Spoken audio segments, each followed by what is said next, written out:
You go down and then you go up to make it better, make it better. Down on the ground, it's just one way up. Make it better, make it better. If you stand by me, I will stand by you. To make it better, make it better. Hello and welcome to this edition of Rise Up with Rebecca Seawright on the Manhattan Neighborhood Network.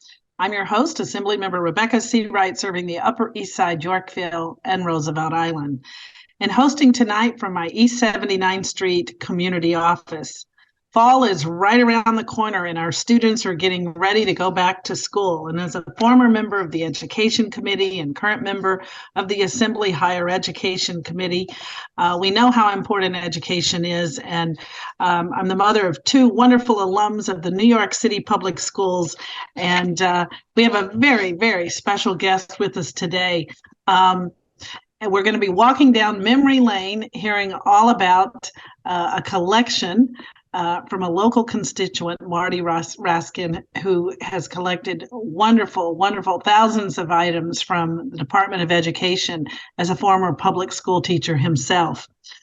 This past session, the Assembly passed a $34.5 billion state funding for our education system, including $1.2 billion in pre-K programs and $134 million to provide free breakfast and lunch for our students. So as we start to gear up and think about those backpacks and getting ready for school, I know my daughter is a special ed teacher at a public school, and she's all fired up and ready. So in honor of back to school season, we are excited to welcome our guest today, former public school student and teacher, Martin Raskin, who will take us on a trip this evening through our hundreds of years of the New York City public education system. So Martin is a prolific collector of all things related to public schools, from pens and pencils to rulers, desks, dunce caps. Martin is originally from Brooklyn and received his education in the New York City public school system. He holds a Bachelor of Science from Long Island University, a Master of Science in Business and Education, and a Master's in Special Education from C.W. Post, and a Master's in Educational Supervision and Leadership from Brooklyn College. During his 32-year career as an educator, he pioneered work experience programs for children with disabilities at the high school level, fostering internships and employment. Mr. Raskin also taught career education at Fordham University for aspiring educators. Following his retirement in 1998, he dedicated himself to curating a collection of school-related materials, honoring the teachers and students who worked and learned in the New York City public school system. I want to thank Martin for coming on our show and talking to us about his enormous collection of scholastic memorabilia from the Department of Education. He came to my office recently and we met, and I got a glimpse at his collection, and it is just fascinating. And so we're looking forward to walking down memory lane with you. How large is your collection, Martin? Well, firstly, I'd like to thank you for the opportunity, and thank you for the meeting that we had last week, and I look forward to working with you in your office in the future. The collection today numbers into the thousands of memorabilia and artifacts.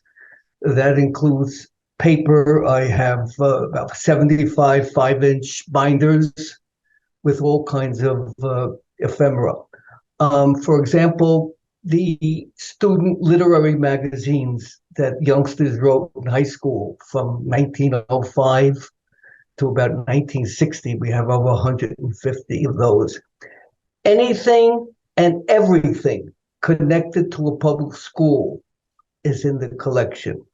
I just happen to bring one or two because I'm not home. I can't show you more, but most people, of course, are familiar with the doorknobs. Right. We have a collection of over 15 different doorknobs, not only from New York City, but from around the United States.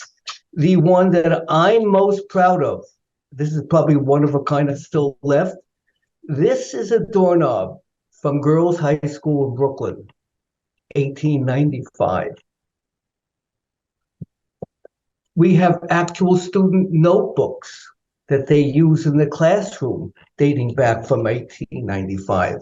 Here is a notebook from a Canarsie Public School system. 1895, a notebook. That is absolutely amazing. And of course, the doorknobs are really fascinating. And you have a collection of those pictured on your business card. Yes, I do. Yes, I do. We also have, which I feel is probably my most unusual artifact. It's a learning tool. It's an electric learning tool where the student would be asked the question, how much is 4 times 3? And they would take the lead and put it on that. And then they would look for the answer on the other side. And if they got the right answer, which is 12, a bell goes off. This is 135 years ago. Wow. And there are numerous artifacts and things that I learned. I never knew that when you speak to youngsters, they talk about a blackboard. I never knew that there were eraser cleaner machines. And the many stories you learn about our history. This is one of the things that really excites me, which I guess we could talk about later. And what is the oldest item in your collection? I have some very small table books, arithmetic and stories from 1812. Wow. And there's loads of textbooks I have from the public school system with labels from the New York City school system. It goes on and on and on and on. We have a massive collection of writing instruments, pens, pencils, glue, everything like that. And do you have categories in your collection? I would think with thousands of items, you'd have to have categories. Yes, I do. I have one of them we have in the collection is case studies. I have case studies following a family from 1895 to 1935 of their children who attended the public school systems. I have logs from schools dating back to the early 1900s. Wow, just fascinating. How did you first start getting into being a collecting of educational items? I know you have a background as a retired teacher, and also, where do you get your objects from? Okay, the collection started very casually. I was in the 7th grade in my beloved school, public school 202 in Brooklyn, where it all started. Growing up in the boroughs, school was central to everything.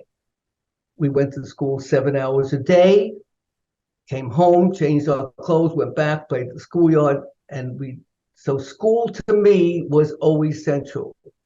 I'm sitting in a class in the 7th grade. That was 1954. I'm quite old. I'm 82. And the teacher had this big fat pen around the chain around her neck. And I looked at the pen. I said, wow, this is incredible.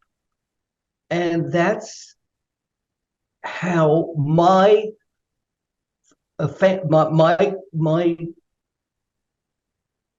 this is how I became interested in collecting. So soon after, this is in the 8th grade, I started asking around and I amassed a little collection of fountain pens, over 100. And being in school, and then when I went on and became a teacher, I was always involved in education and I always collected. In fact, I taught the first and only class on antiques in Canarsie High School in 1973, and there was an article written about that in the New York Times. Subsequently, teaching and everything else, I began to become interested in educational items, among other things. So it started in a school, and when I retired in 1998, I really began in earnest to foster a collection. Where do I get my items from? That's a good question. Number one, there are people, after they've read my articles in the Times, etc., they do donate certain items. I have done presentations before the United Federation of Teachers, the CSA for the Principals Union. I do presentations for adult communities, and I do get some. The majority of my items comes from looking online, eBay, Etsy, all these sites. They're out there, but it takes a lot of work and money. And at one point, I have decided, being 82 years of age, I am thinking, and I am going to donate the entire collection en masse. My goal is to find a permanent home to honor the teachers and the students who form the backbone of our society. And there is nothing today. We have museums of sex, we have museums of transportation. There is no museum of learning and teaching. That's my goal. And as such, the Smithsonian has been made aware of my collection. The curator from the Smithsonian will be visiting my home sometime in September. I have promised them 50 or so smaller pieces. So that's where we're starting. And the Assemblywoman has been helpful enough, and we're going to explore other avenues where we could make this available. And once a collector, always a collector. So even when you donate which is very gracious of you, your collection, will you still continue to collect items? That's a great question, because when the second article was written about me, Ralph Blumenthal, the author, said to me, he said, when does a collector ever have enough? When do you have enough? Oh, let me go back a little. He says, can I ask you a question? I said, sure. He says, how does your wife put up with you? I mean, we live on the Upper East Side in a 3-bedroom building. And one bedroom is entirely devoted to the collection. We have 2 storage rooms downstairs to the collection. We have a permanent display at the United Federation of Teachers. So to answer your question, a collector never stops. The thrill, and you're agreeing with me, the thrill of getting the item just leads you on to the next one. So I had to make a deal with the wife. Anything that I bring into the house, this is for last year, I have to get rid of it. Something else.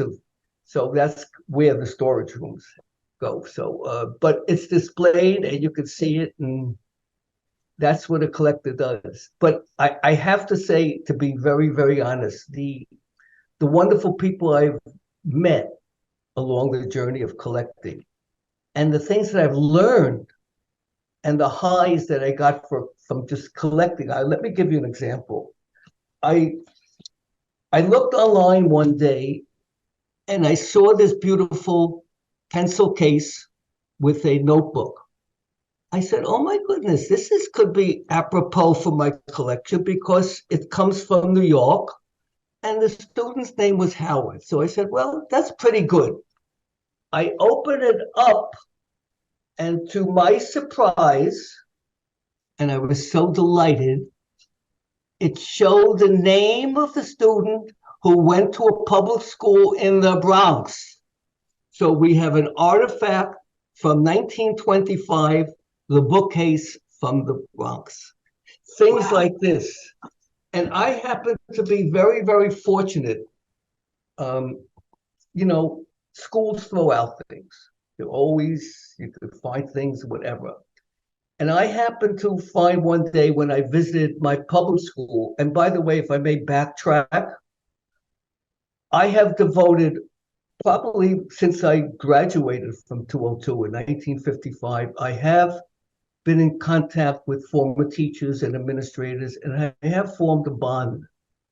At one time, I set up a scholarship fund for special needs youngsters, and I would give the graduation speech. And it's things like this that I was able to do that gives me, besides just getting merchandise. I asked the principal one day, would it be okay with you if I went upstairs and spoke to your class in room 516, where I spent 2 years in 1954, 1954, 1955?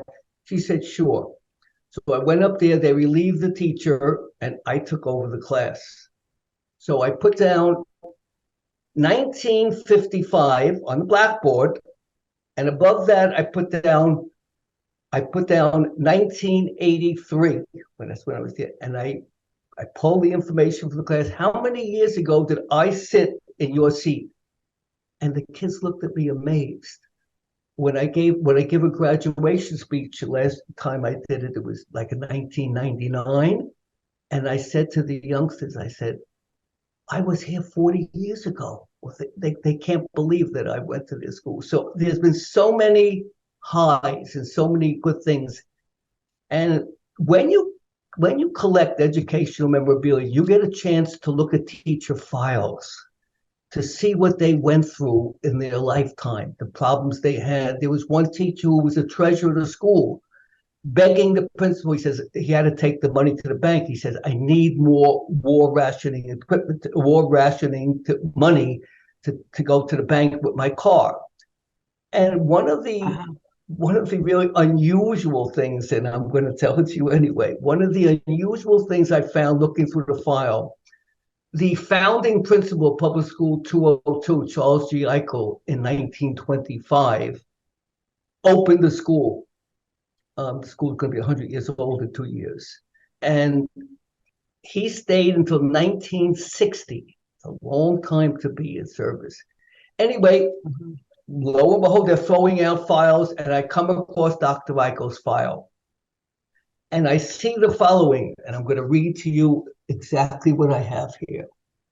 You see where it says 258? That's the actual room number where this occurred. We don't know what happened yet. This is Dr. Eichel here, and this is a little note that's on top.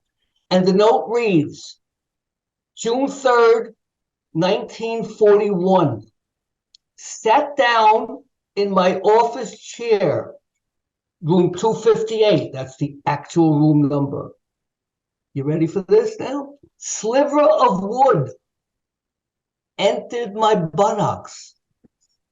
Removed the sliver of wood, applied iodine and soap, and then he signed the bottom. This is the actual letter on top. Dr. Charles G. Eichel. What do you think is in the envelope? The sliver of wood is still in that envelope today. And that's one of the highlights. When I even informed Dr. Eichel's late son, who was a superintendent of schools, I said, you can't believe what I found of your dad's. So these are the kind of things that you just uncover and that make me still want to do this. Another interesting fact, and I had no idea because I was too young at the time, the role that our public schools played during wartime. December 7th, 1941, from DeWitt Clinton High School, the principal, Mortimer Klein, was informed the night before, you're to have all your high school seniors and juniors report to the auditorium. This was citywide. Every single high school senior and junior was to report to the auditorium. They reported to the auditorium, and at 10 o'clock, there was a big radio, And at 10 o'clock, FDR got on the radio and announced that we're going to war. So they finished the speech, and the principal released the students.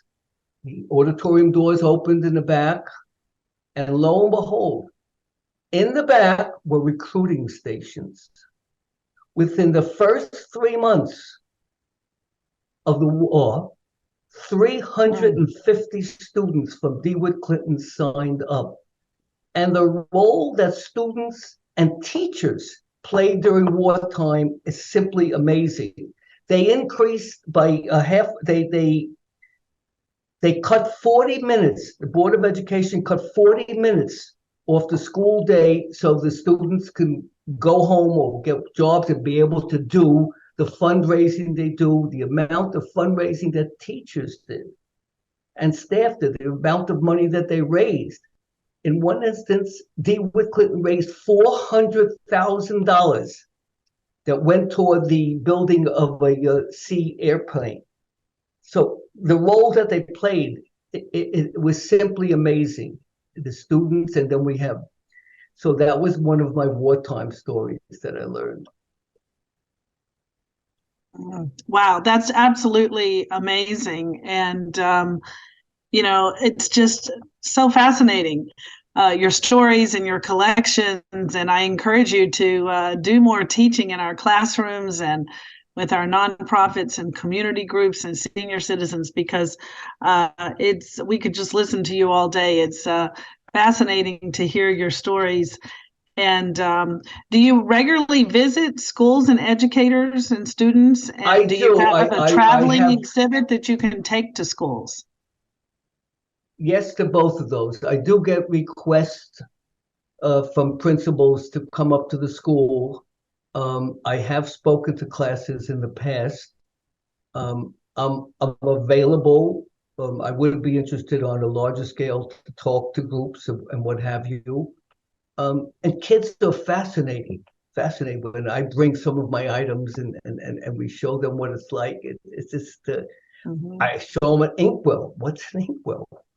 I mean, I used to be an inkwell monitor. I have part of the collection. I have actual students' desks from my school in PS 202. I have teacher desks. I have clocks. I have almost anything that you can think of related to school. I have, if you were a high school student in the boroughs in the 50s and the 60s and 40s, there were certain hats that you wore. See, there were pins. We have academic medals. We have sports medals. It goes on and on and on.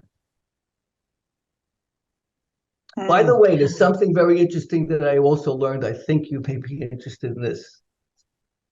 We know when you used to have the Pledge of Allegiance to the flag. So when you have the Pledge of Allegiance to the flag, you stand up, put your hand over your heart. That's right. There were two others that were used. And the third is what I did not believe until I have a photo of it and then I did some research. This was called the Bellamy Salute. Bellamy was the person who wrote the Pledge of Allegiance. Of course, this was outlawed up till 1942. This was still used in the classroom. It didn't have a bad connotation, of course, until World War II started and everything. So these are the kind of little facts that you learn that I find fascinating, and I'm sure others too. And then we have the photos of youngsters dating back to 1890 in their school activities, in their classrooms. It just goes on and on and on and on. And I do want to say again, it's my desire, and I want, because the clock is ticking, I want to make this collection available to everybody. And since your collection is so large and vast, I'm going to ask you, what are your top two most favorite items in the collection? You know, I get asked that all the time. And you know something? I could say my Dunn's chair, the original Dunn's chair from 1850. I could say eraser cleaner machines. But the little notebook that I showed you before, and just when I look at it daily because it's hanging on something, I think of James in 1925 taking this to school in the Bronx. And then, of course, Dr. Eichel's note here. I mean, I can give you 150 if I had to, but it just goes on.